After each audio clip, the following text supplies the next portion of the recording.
The Secret Watchtower. Alexei decided to start from scratch. When he was offered a job as a watchman at a forest tower, he did not hesitate for a long time. Good earnings, peace, quiet, an opportunity to get away from the hustle and bustle of the big city. The job looked attractive, and the prospect of spending 6 months among nature beckoned. On the very first day, he noticed oddities. The senior caretaker, handing over his shift, avoided looking into his eyes, answered briefly, and seemed to be hiding something. But Alexei had no reason to worry. His new room was at the very top of a tall watchtower overlooking the forest. The room was cozy, a bed, a table, several shelves with books, and the windows looked out on all 4 sides, offering stunning views of the endless forests. According to the schedule, Alexei had to watch the forest, watch for signs of smoke warning of a fire. A couple of times a week, workers came up to him, bringing him food, but otherwise he was completely alone. The first days passed quietly. He enjoyed the silence, walked among the trees, and watched the stars at night. But soon his peace began to be disturbed. On the 4th night, Alexei woke up to a strange sound, like a soft tapping, coming from the direction of the stairs. At first he thought it was just the noise of the forest, but the sound was repeated, steady footsteps coming from the bottom. Getting up, he went to the window, but it was difficult to see anything in the dark. The next morning, Alexei noticed something strange at the foot of the tower. Small prints of bare feet leading towards the forest. The footprints seemed too small, as if left by a child, but Alexei had not heard that families lived nearby. A strange feeling of unease enveloped him, but he convinced himself that it was just his imagination. Every day he noticed more and more unusual things. At night, it began to seem to him that someone was watching him from the dark foliage, as if there were invisible eyes in the forest, persistently watching his every move. One day, while walking near the tower, Alexei came across a dilapidated hut hidden among the trees. She looked like she was at least 100 years old, but for some reason this place was terrifying. Strange symbols were scratched on the door, and dried herbs lay under the threshold. Suddenly, he was seized with a tremor, as if someone was looking at him from the inside, and he hurried away. Back at the tower, Alexei felt strangely uneasy. He remembered how he had previously heard about local legends that spoke of a witch living in the woods, and supposedly only those whom she chose could see her house. He did not believe in such tales, but what he saw was deeply embedded in his mind. He couldn't sleep that night. His gaze kept sliding to the window, but no matter how hard he tried, he couldn't take it away from the forest. The darkness seemed to grow thicker, enveloping the tower, and suddenly he heard the familiar sound of footsteps. As soon as he looked down, his heart began to beat faster. There was a figure standing at the edge of the forest, barely visible in the darkness, but close enough for him to see her silhouette. It was a woman, hunched over, with long matted hair that fell over her shoulders.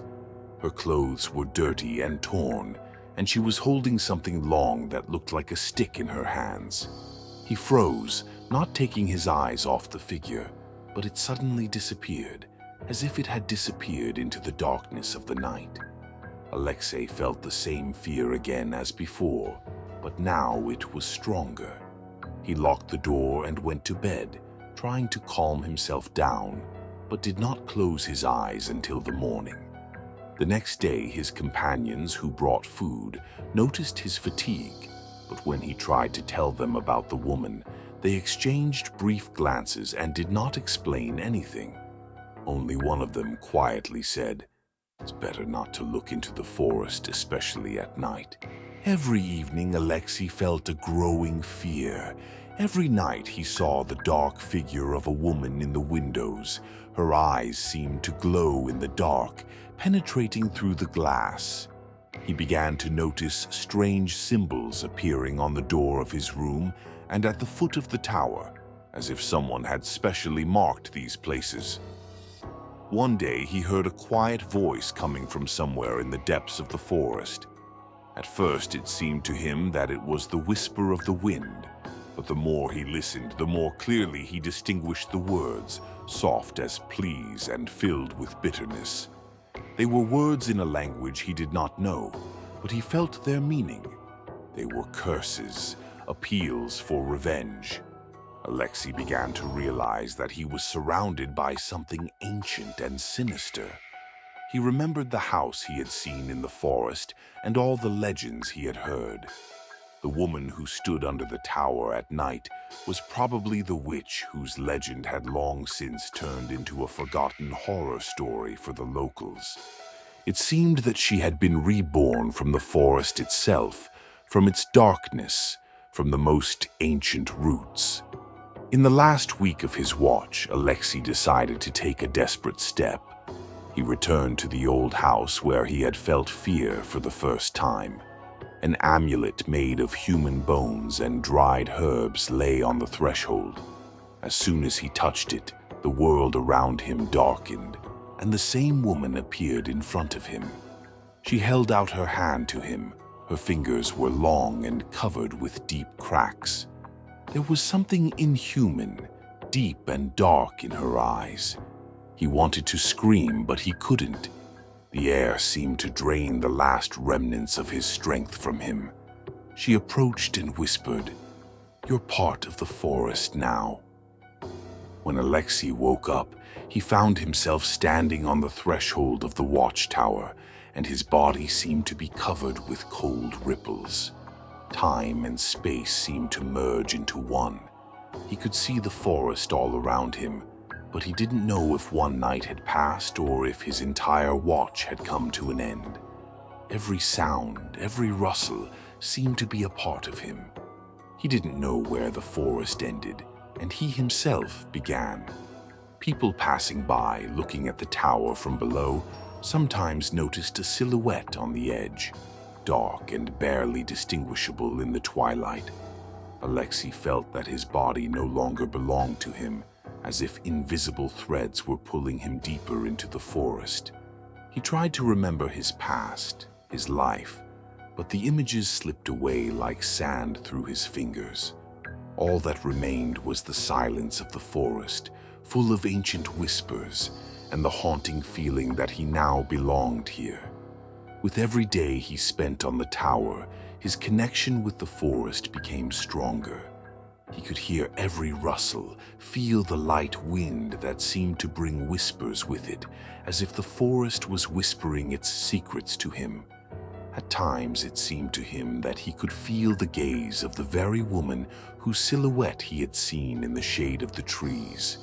She wasn't getting any closer, but her presence was almost tangible. One night, Alexei finally realized that he had become a part of the forest. The gatehouse he lived in now seemed to him like a ghostly memory of his past life. He realized that he could no longer return to his former existence. The forest became his home, and his mind and soul merged with the ancient shadows living among the trees. A few months later, a new person was hired to work as a watchman. The old caretaker, handing him the keys to the watchtower, only sighed wearily and looked away, without explaining why this place was always empty. When the newcomer climbed the tower and looked around, he noticed that at night the forest seemed to come to life. Sometimes, when he looked out the window, it seemed to him that a dark figure was flashing in the twilight. He saw her in the distance, among the trees, motionless, like a ghostly guardian. At times he thought it was his imagination, but one day, on a particularly quiet night, he thought he heard a familiar voice, and a cold whisper came straight from the forest. "Now you are part of the forest." So the forest received another watchman, silent, guarding its secrets forever. What also awaits everyone, a new caretaker.